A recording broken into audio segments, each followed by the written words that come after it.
بسم اللہ الرحمن الرحیم۔ السلام علیکم ورحمۃ اللہ وبرکاتہ۔ امید کرتی ہوں کہ آپ سب خیر و عافیت سے ہوں گے۔ آج میں آپ کی خدمت میں حضرت خضر علیہ السلام کا واقعہ لائی ہوں۔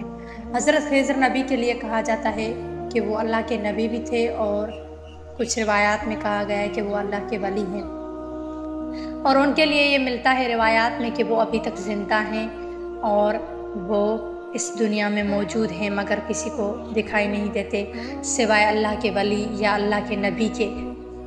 ان کے بارے میں ملتا ہے کہ آخر کار وہ زندہ کیوں ہیں، اس کی کیا وجہ ہے۔ یہ جاننے کے لیے ویڈیو کو آخر تک ضرور دیکھیں اور میرے ساتھ رہیں۔ روایت میں ہے کہ حضرت ذوالقرنین جو کہ اللہ کے نبی تھے، جب ان کو معلوم ہوا کہ اس دنیا میں ایک ایسا پانی ہے جس کے پینے سے انسان قیامت تک زندہ رہے گا، جب ان کو یہ پتہ چلا تو وہ اپنے لشکر کے ساتھ نکلے اس پانی کی تلاش میں۔ حضرت خضر جو کہ اللہ کے ولی ہیں، ان کے سپہ سالار تھے، اور حضرت ذوالقرنین ان کو بہت عزیز رکھتے تھے۔ وہ ان کے لشکر کے سپہ سالار تھے۔ چلتے چلتے جب ایک جگہ پر پہنچے تو انہوں نے دیکھا کہ ایک ہی جگہ پر 360 پانی کے چشمے ہیں۔ تو حضرت ذوالقرنین نے اپنے ساتھیوں کو بلایا اور سب کے ہاتھ میں ایک نمک ملی ہوئی مچھلی دی، اور سب کو کہا کہ جا کر ایک ایک چشمے سے دھو کر لاؤ۔ حضرت خضر کو بھی ایک مچھلی دی جس میں نمک لگا ہوا تھا۔ حضرت خضر چلے، جب ایک پانی کے چشمے کے قریب پہنچے، حضرت خضر نے جب اس مچھلی کو دھونا چاہا، وہ مچھلی زندہ ہو کر اس پانی میں چلی گئی۔ جب حضرت خضر نے یہ دیکھا کہ مچھلی زندہ ہو کر پانی میں چلی گئی ہے، تو حضرت خضر نبی اس پانی میں کود پڑے اور اس مچھلی کی تلاش میں۔ آخر کار جب باہر نکلے تو ان کے ہاتھ میں مچھلی نہ آئی، مچھلی ان کے ہاتھ نہ لگی اور وہ باہر آئے۔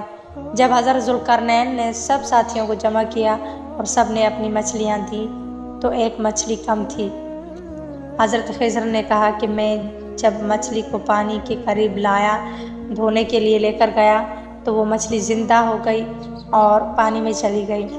میں نے اس مچھلی کی تلاش میں پانی میں چھلانگ لگائی، مگر وہ مچھلی میرے ہاتھ نہ آئی۔ تو حضرت ذوالقرنین نے کہا کہ تم نے وہ پانی بھی پیا؟ تو انہوں نے کہا جی، میں نے وہ پانی چشمے کا بھی پیا تھا۔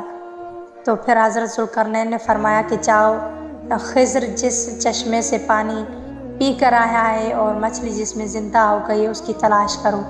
جب سب آدمی، سب اس کے لشکر والے اس چشمے کو ڈھونڈنے لگے تو وہ چشمہ نہ ملا، اور آخر کار حضرت ذوالقرنین نے فرمایا اے خضر، اللہ نے اس پانی کو تمہارے لیے بنایا تھا اور تمہارے مقدر میں یہ پانی پینا لکھا تھا۔ اس لیے کہتے ہیں کہ حضرت خضر نبی زندہ ہیں اور اس دور میں ابھی بھی ہیں، لیکن غائب ہیں۔ امید کرتی ہوں کہ آپ کو یہ ویڈیو اچھی لگی ہوگی۔ اگر اچھی لگی تو لائک کریں، اور نئے ہیں اگر چینل پر تو سبسکرائب ضرور کریں۔